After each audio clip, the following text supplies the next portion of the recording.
Olá, tudo bem? Essa aula é sobre o recurso de apelação criminal. A gente vai começar falando sobre o cabimento, previsto lá no artigo 593 do Código de Processo Penal. A primeira hipótese, o primeiro inciso, fala em sentença definitiva de condenação ou absolvição proferida por juiz singular. Então, aqui a gente está pensando na sentença ou que absolve ou que condena. Falou em sentença, o primeiro recurso que você tem que lembrar é justamente da apelação.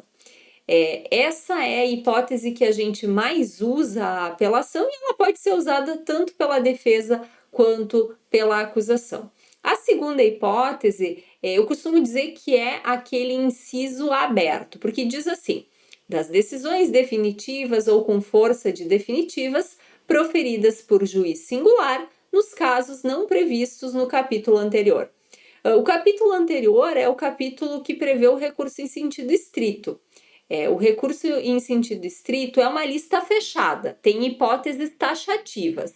Se tem a hipótese aí, é rese, se não tem a hipótese aí, não é rese. E se não é rese, é o quê?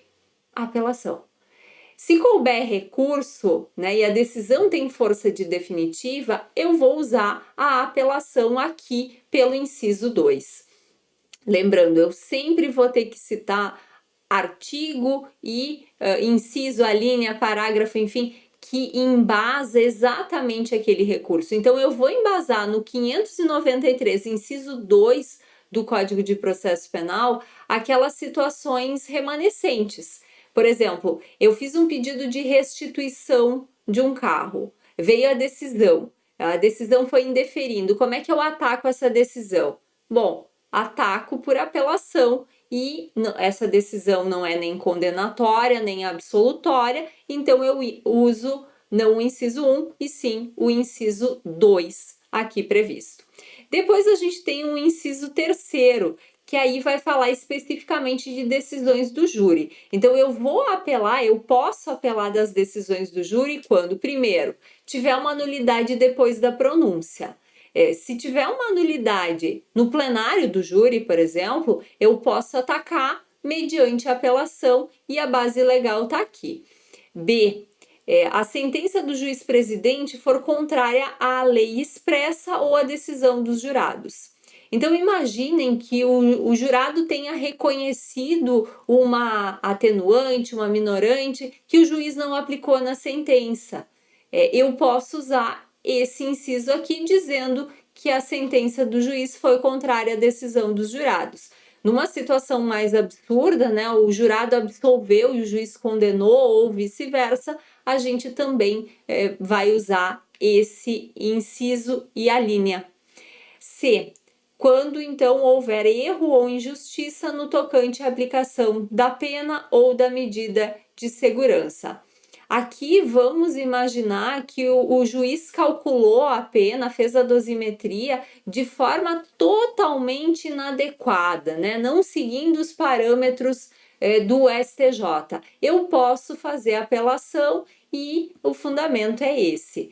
E o último inciso, a linha D, né, é a decisão dos jurados ser manifestamente contrária à prova dos autos. Eu diria que essa é a hipótese de apelação que mais cuidado você tem que ter. Por quê? Toda vez que o jurado dá uma decisão que é contrária à prova dos autos, parece caber essa apelação. Mas não é assim. Eu só posso fazer apelação com base nesse fundamento uma vez. Explico. Imagina uma situação em que um sujeito de fato matou alguém, né? Vamos imaginar aí um exemplo de feminicídio. Mas aí esse feminicídio foi motivado por ciúmes, porque aquela mulher tinha um amante, menosprezou o marido e tal. E aí, no júri, os jurados ficam comovidos com a situação e decidem, por pena, absolver o sujeito.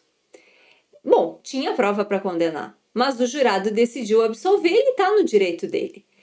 E aí pode ser feito um recurso de apelação, no meu exemplo aqui, né, pela acusação, pelo Ministério Público, e aí o que vai acontecer? a pessoa vai ser condenada? Não, a pessoa vai ser submetida a um novo julgamento, a um novo júri. Se no segundo júri, de novo, o jurado absolver por pena, eu não posso apelar de novo com base nesse mesmo fundamento.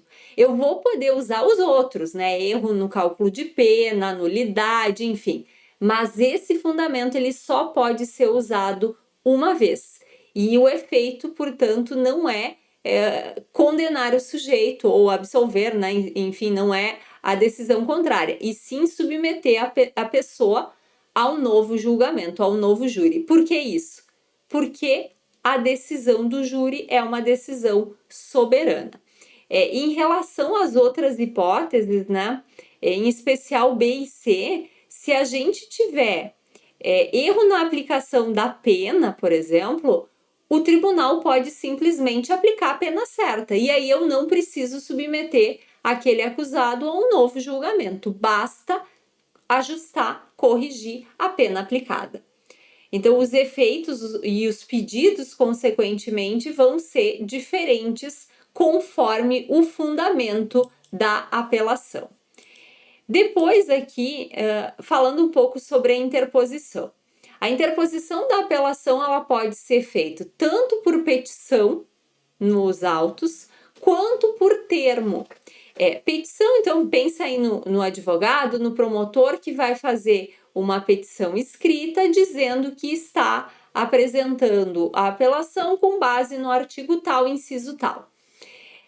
Termo nos autos vai ser aquela hipótese que o próprio acusado diz que vai recorrer. E aí, o oficial de justiça ou o escrivão lá do cartório vai fazer um documento chamado termo, que é o termo de interposição, dizendo que aquele acusado deseja recorrer.